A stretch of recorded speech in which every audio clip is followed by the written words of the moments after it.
अमेरिकाको नेब्रास्का नाम गरेको राज्यमा रहेको नेब्रास्का विश्वविद्यालयबाट शिक्षामा स्नातकोत्तर डिग्री प्राप्त गरेपछि म्याग्दी जिल्लाका महावीर पुन नेपालको शैक्षिक तथा आर्थिक विकासको लागि नमुना शिक्षा प्रदान गर्ने स्कुल स्थापना गर्ने साहस र महत्त्वाकांक्षी लक्ष्य लिएर नेपालको आफ्नै जन्मगाउँ नाङ्गी फर्किनु भएको थियो।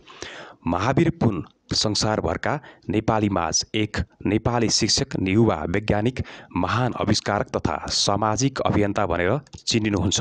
उहाँको पूर्ण जीवनी हामी यस भिडियोमा दिन गइराखेका छौँ। महावीर पुनको देशको विकासमा गतितिर अग्रसर गराउनेमा विशेष योगदान छ। वायरलेस प्रविधिद्वारा देशका ग्रामीण क्षेत्रका सूचना प्रवाह गर्ने लक्ष्य बोकेर नेपाल वायरलेस सञ्जाल परियोजना मार्फत इन्टरनेट सञ्जाल विस्तार गर्न सफल महावीर त्रिभुवन विश्वविद्यालयभित्र रहेको राष्ट्रिय आविष्कार केन्द्रका अध्यक्ष पनि हुन्। जनस्तर र विदेशीको सहयोगबाट स्थापित केन्द्रले ड्रोन, बायोमेडिकल, कृषि, शिक्षा, स्वास्थ्य लगायतका 20 भन्दा बढी क्षेत्रमा नयाँ अनुसन्धानको काम गरिरहेका छन्। यो केन्द्रबाट उनी नयाँ सोच भएका युवाहरूलाई उद्यमी बन्न र मुलुकको आर्थिक विकासमा योगदान दिन प्रेरित गर्दै निशुल्क अध्ययन अनुसन्धानको वातावरण समेत मिलाउँदै आएका छन्। महावीर पुन पश्चिम नेपालको पहाडी जिल्ला म्याग्दीको दुर्गम गाउँ नान्गीमा जन्मेका हुन्। पुनले बाल्य अवस्थामा गाईबस्तु र भेडा चराउँथे। गरिब र दुर्गम गाउँमा जन्मेका पुनले कागज, कलम, पुस्तकहरू वा योग्य शिक्षक बिना नै गाउँको विद्यालयमा अध्ययन गरेका हुन्। त्यस्ताका परम्परागत रूपमा स्थानीय मानिसहरू अनपढ थिए। अधिकतम पुरुषहरू बेलायती गोर्खा सेनामा भर्ती हुने चलन थियो भने पुन अमेरिकातिर जाने मौका पाए। संयुक्त राज्य अमेरिकामा हुँदा पुनले त्यहाँको प्रविधि र विकास देखेर अचम्म माने।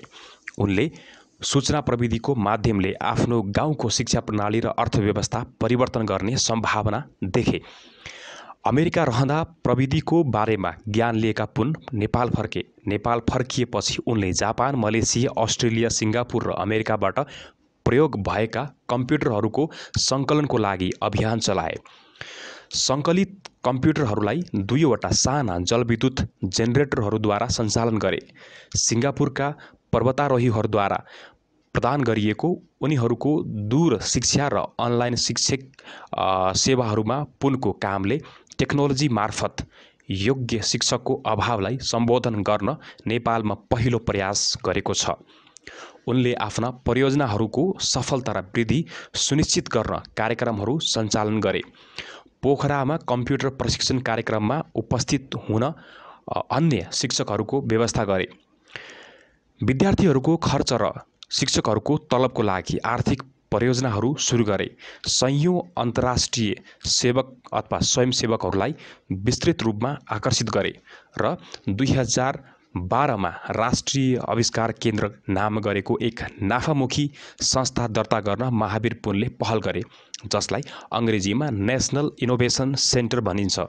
महावीरका अनुसार इनोभेसन सेन्टर स्थापना गर्न प्राथमिक उद्देश्य देशको आर्थिक विकासको लागि अनुसन्धान र घटनाहरूको विकास।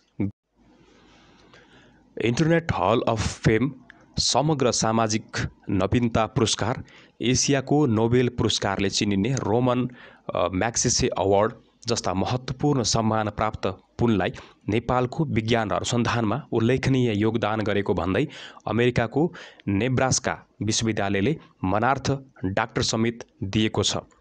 यानि कि अब डाक्टर भनेर चिनिने अवसर भयो महावीर पुनलाई। महावीर पुन, डाक्टर महावीर पुन वैज्ञानिकको नामबाट सम्बोधन उनलाई गर्न थालियो। देश समृद्ध बनाउने सपना र लक्ष्यका साथ अगाडि बढिरहेका महावीर पुनको जीवनका विभिन्न पाटा हामीले यहाँ लिने प्रयास गरेका छौँ।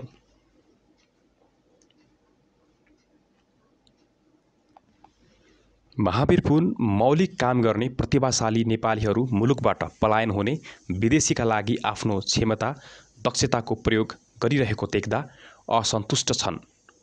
प्रतिभा पलायनलाई नरोकेसम्म मुलुकको कहिले विकास हुँदैन, यो कुरा महावीर पुन महावीर पुन अनुसार रेमिट्यान्सको भरमा नेपाललाई कहिले विकसित देश बनाउन सकिँदैन। महावीरको बाल्यकाल हजुरबुबासँग भेडा बाख्रा चराउँदै बित्दै गएको थियो। म्याग्दी जिल्लाको दुर्गम गाउँमा यानि कि नागीमामा विक्रमी सम्वत 2011 साल माघ 9 गते जन्मिएको उनले 7 कक्षामा पढ्दा त्यो बेलाका मित्रहरूले अथवा आफूले सिसा कलमले मात्र लेख्ने मौका पाए र 8 कक्षामा पुगेपछि पहिलो पटक पाठ्यपुस्तक देखे। त्यसअघि उनी र उनका स्कुलका सबै साथीहरू अथवा विद्यार्थीहरू कालोपाटीमा खरिक ढुङ्गाले लेख्ने पढ्दै गर्दथे। तर अमेरिका जानु उनको जीवनको एउटा महत्त्वपूर्ण मोड थियो। महावीर पुनकै शब्दमा यो एउटा मौका भगवानको योजना थियो, एउटा चमत्कार थियो। अमेरिकाको नेब्रास्का विश्वविद्यालयबाट शिक्षा विषयमा स्नातक गरेर सन् 1992 तिर पुन आफ्नो पैतृक गाउँ फर्किए। पछि उनले त्यही विश्वविद्यालयबाट स्नातकोत्तर गरे। उनले सन् 1993 तिर गाउँमै माध्यमिक विद्यालय खोले। यसको करिब 3 वर्षपछि पुनः उनी अमेरिका फर्किए। उनले गाउँका बारेमा इन्टरनेटमा वेबसाइट बनाए। त्यस्ताका नेपालमा मर्कन्टाइल बाहेक कसैको वेबसाइट थिएन। उनले बनाएको वेबसाइटका कारण उनको गाउँमा विदेशी स्वयंसेवकहरू घुम्न र काम गर्न आउन थाले। करिब 1 लाख रुपैयाँ पर्ने कम्प्युटर उनले गाउँमा पुर्याए। नेपाल आउने स्वयंसेवकलाई उनी पुराना कम्प्युटरका पाटपुर्जा लिएर आउन आग्रह गर्थे। काठमाडौँका एउटा होटेलमा उनीहरूले कम्प्युटरका पुराना सामान ल्याएर छोडिदिन्थे। उनी काठको बाकसमा सबै पाटपुर्जा जोडेर कम्प्युटर बनाउँथे। 1.5 दशक अघि मुलुकमा डायल-अप इन्टरनेट थियो। यसका लागि टेलिफोन लाइन चाहिन्थ्यो। महावीरको गाउँमा टेलिफोन थिएन, तर उनी इन्टरनेट चाहन्थे। उनले दूरसञ्चारमा टेलिफोन लाइन पाइन्छ कि भनेर प्रयास गरे, तर त्यो द्वन्द्वको बेलामा त्यो लाइन पनि काटिएका थिए। उनले पाउने कुरै थिएन। उनले अर्को उपाय खोजे। बीबीसीसँग सहरबाट टाढा एउटा गाउँमा इन्टरनेट पुर्याउन सक्ने कोही मानिस छ भने सम्पर्क गराउन आग्रह गरे। बीबीसीले उनले काठको बाकसमा बनाएको कम्प्युटर र इन्टरनेट जोड्ने प्रयासका बारे लेख्यो। यसको प्रभाव के भयो भने युरोप अमेरिकाका धेरै विद्यार्थी पुनको सम्पर्कमा आए। त्यस्ताका नेपालमा वाइफाई उपकरण प्रतिबन्धित थियो, कतै पाइन्थेन। त्यस्ताका पाइने वाइफाई उपकरण त्यति बलियो नभएर घरभित्र मात्र चल्ने खालका थिए। उनको खोजी लङ रेन्जमा चल्ने थियो। करिब 1.5 वर्षसम्म उनी लङ रेन्जमा कसरी इन्टरनेट पुर्याउने भन्ने प्रयोगमा लागे। यस अन्तर्गत विभिन्न लिङ्क बनाए, विभिन्न प्रकारको एन्टेनाबाट मोडेल विकास गरे। त्यसपछि आफ्नो लक्ष्य प्राप्त गर्ने प्रयासमा लागे। उनको यो प्रयासबारे टेलिकमका इन्जिनियरहरूले पत्याएनन्। सुरुमा उनको उद्देश्य बोतार अथवा यो नहुने खालको भन्ने कुरा गरे। सञ्चारको विविध उपयोगमा केन्द्रित हुने थियो। द्वन्द्व सकिएपछि गाउँ गाउँमा मोबाइल उपयोग हुन थाल्यो। त्यसपछि उनले आफूलाई प्राविधिक शिक्षा स्थानीय ई-कमर्सतर्फ केन्द्रित गरे। $50,000 को म्याग्सेसे अवार्ड पाउने उनी 14औं नेपाली हुन्। यस्ता थुप्रै सम्मान उनले पाएका छन्। यस्तो लाग्छ महावीर पुन आफ्नो कामको पछाडि दौडिरहेका छन् र सम्मान उनको पछि दौडिरहेको छ। अहिले उनी डिजिटल साक्षरताको क्षेत्रमा पनि प्रयासरत छन्। गाउँघरका स्कुलका विद्यार्थीहरूलाई कम्प्युटरबाट कसरी इन्टरनेट चलाउने, टेलिमेडिसिनको उपयोग कसरी गर्ने, यो गाउँको एउटा स्वास्थ्य केन्द्रबाट कसरी काठमाडौँको चिकित्सासँग सम्पर्क गर्ने भन्ने सवालमा उनी अध्ययनरत अनुसन्धान गरिरहेका छन्।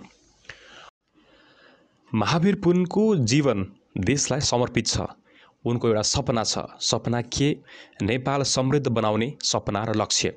13 वर्ष शिक्षण पेसामा रहेकाले अमेरिका रहँदा शिक्षा क्षेत्रमा केही काम गर्ने सपना थियो।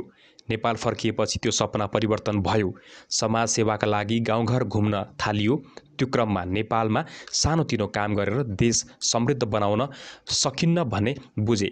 देश समृद्ध बनाउने सपना देखेको कारणले आविष्कार केन्द्रको जन्म भयो।